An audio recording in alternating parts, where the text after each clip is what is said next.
Hai guys, so hari ni kita ada dekat Melawati. So hari ni target adalah roti garam Cik Kia. Bila sampai je dekat kios roti garam ni, korang akan kena beratur sikit lah. Jadi hari ni kita sangat bertuas sebab apa? Queuenya tak sepanjang mana pun. Kena tunggu dalam 10 hingga 15 minit saja. Guys, rupanya ada cara yang senang. Korang boleh order online and datang pick up dekat kios ni saja. Vanilla cream cheese. Garlic cheese satu. Garlic cheese tak? Vanilla cream tu. Vanilla ke? Garlic cheese tak nak. Garlic cheese biasa. Original satu. Klasik satu. So total 4. Betul.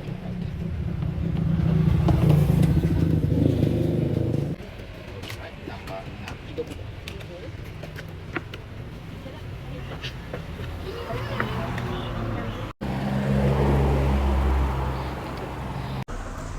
So, alhamdulillah kita dah beli roti garam. Ni original.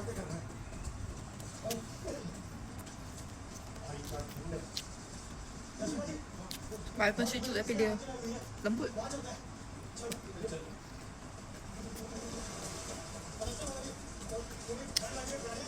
Masin kat atas. Dalam dia kosong. Kenapa kalau rasa masin macam ni? Bukan masin.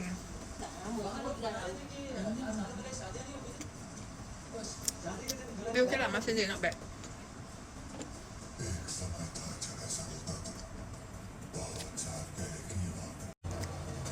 The second one, kaya butter. Kaya dekat atas, butter dekat dalam.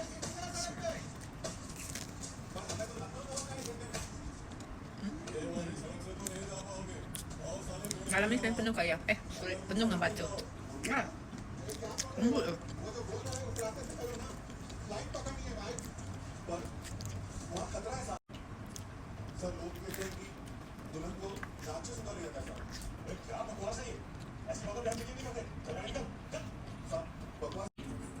Butter ni dah buat apa ni, kaya ni rasa tak manis.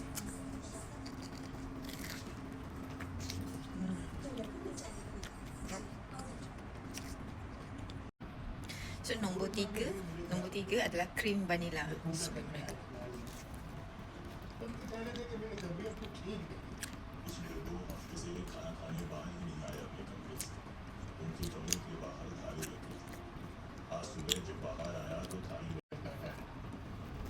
आखिरी समय में कोई उनके पास भी नहीं जा पाया। पता नहीं किसकी किस्मत में किस सारी भगवत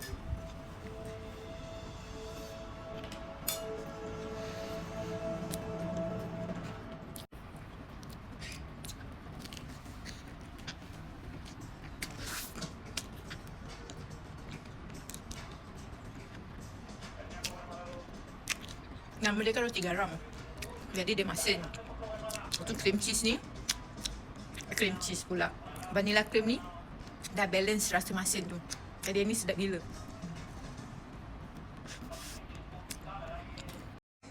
Kita ni bukan Jason, jadi kita tak tahu nak review macam dia. So roti garam ni kalau untuk korang try, dia sedap. Sedap macam mana? Sedap yang korang mesti akan repeat untuk beli lagi.